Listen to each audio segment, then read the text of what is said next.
پکارا کہ کفل بیٹا باہر آ جاؤ، کئی مرتبہ پکارا، وہ نکل کر کے باہر نہیں آیا۔ دل کے اندر یہ بات آئی کہ جتنی دیر میں جا کر کے والدہ کی بات سنوں گا اتنے دیر اپنے رب کی عبادت کر لوں گا۔ والدہ ناراض ہو کر کے چلی گئی، جا کر کے ایک بددعا دی ہے کہ کفل تجھے اس وقت تک موت نہیں آ سکتی جب تک کہ تو کسی زانیہ کا منہ نہ دیکھ لے۔ اتفاق سے ایسا ہوا، اسی آبادی کے باہر جا کر کے جہاں اس نے جھونپڑی بنائی تھی وہی ایک چرواہا اپنے جانوروں کو چرایا کرتا تھا۔ اب اس کا کسی لڑکی کے ساتھ میں عشق و محبت کا معاملہ ہو گیا، اس کے نتیجے میں وہ لڑکی حاملہ ہو گئی۔ بستی والوں کو پتا چلا تو لوگ اکٹھے ہو کر کے آ گئے کہ بتا یہ بچہ کس کا ہے۔ اس عورت نے اس چرواہے کا نام بچانے کے لیے، اس کو لوگوں سے بچانے کے لیے اسے عبادت گزار کفل کا نام لے دیا کہ یہ بچہ جو ہے اس کا ہے۔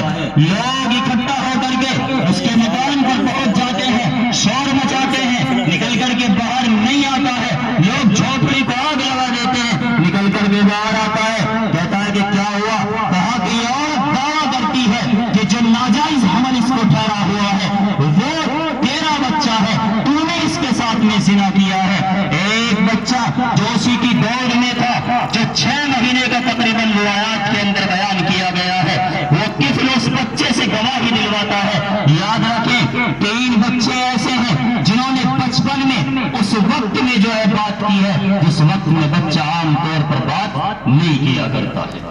ایک یہ بچہ جس نے کفل کی جو ہے گواہی دی ہے، ایک وہ بچہ جس نے حضرت یوسف علیہ السلام کے بارے میں گواہی دی تھی، ایک حضرت عیسیٰ علیہ السلام ہے کہ جب اپنی والدہ حضرت مریم کی گود میں ہے، کیونکہ آپ کو معلوم ہے کہ حضرت عیسیٰ علیہ السلام کو رب کائنات نے بغیر باپ کے پیدا کیا ہے۔ لوگوں نے جب ان کے اوپر تہمت لگائی حضرت مریم کے اوپر تو اس بچے نے جواب دیا تھا، قال انی عبد اللہ، کہ میں اللہ کا بندہ ہوں، مجھے اللہ تبارک و تعالیٰ نے ایک خاص روح سے پیدا کیا ہے، بنا باپ کے مجھے پیدا کیا ہے۔ ایک بچہ یہ کہ جس نے کفل کے بارے میں گواہی دی کہ یہ میرا باپ نہیں ہے بلکہ میرا باپ وہ ہے جو یہاں پر جانور چرایا کرتا ہے۔ آقا نامدار جناب رسول اللہ صلی اللہ علیہ وسلم ارشاد فرماتے ہیں کہ اگر اس کی ماں نے یہ بددعا دے دی ہوتی کہ اس کو اس وقت تک موت نہیں آئے گی جب تک وہ زنا کے اندر مبتلا نہ ہو جائے، تو خدا کی قسم وہ اس وقت تک نہیں مر سکتا تھا جب تک زنا کے اندر مبتلا نہ ہو جائے۔ آج والدین کی بددعائیں لے کر کے کہتے ہو کہ ہمارے کاروبار ٹھپ پڑے، والدین کو سکا کر کے آسانیاں ڈھونڈ رہے ہو کہ ہم پریشانیوں کے اندر مبتلا ہیں، ہم ہر طریقے سے پریشان ہو رہے ہیں، والدین کے دلوں کو دکھایا جا رہا ہے، گھر میں بوڑھے والدین بیٹھے ہوئے ہیں، بیوی آ گئی تو والدہ کو اٹھا کر کے ایک طرف پھینک دیا، اگر بیوی نے کچھ کہہ دیا اور ماں کی اور بیوی کی کسی بات کو لے کر کے لڑائی ہو گئی تو بیوی کی بات کو ترجیح دی جا رہی ہے، والدہ کی بات کو دبایا جا رہا ہے، والدہ کو غلط ٹھہرایا جا رہا ہے۔ ارے قرآن تو کہتا ہے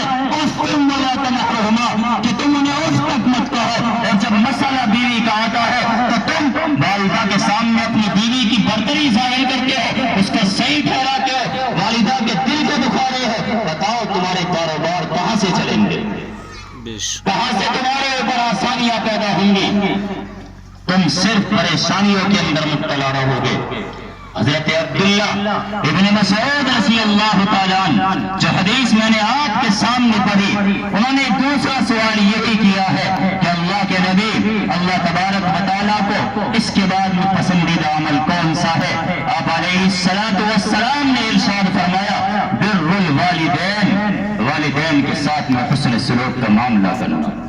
حسن سلوک کسے کہا جاتا ہے؟ کیا حسن سلوک کا مطلب ہے کہ والدین جب تک ہمارے مزاج کے مطابق باتیں کہہ رہے ہیں ٹھیک ہے ٹھیک ہے ٹھیک ہے، اور جہاں کوئی ایسی بات کہی جو ہمارے مزاج کے خلاف ہو، ہمارے دل کو پسند نہ آئے، وہی اگر کر کے جواب دینا۔ ارے حسن سلوک تو اسے کہا جاتا ہے کہ والدین کوئی ایسی بات کہی جو تمہارے مزاج کے خلاف ہو، تمہارے دلوں کو چیرتی ہوئی نکل جائے اور اس کے اوپر صبر کرو، اس کے اوپر لبیک کہو، اس کو حسن سلوک کہا جاتا ہے۔ آج جو اچھا لگا اس کو حسن سلوک سمجھ کر کے اطاعت کرنے لگ گئے.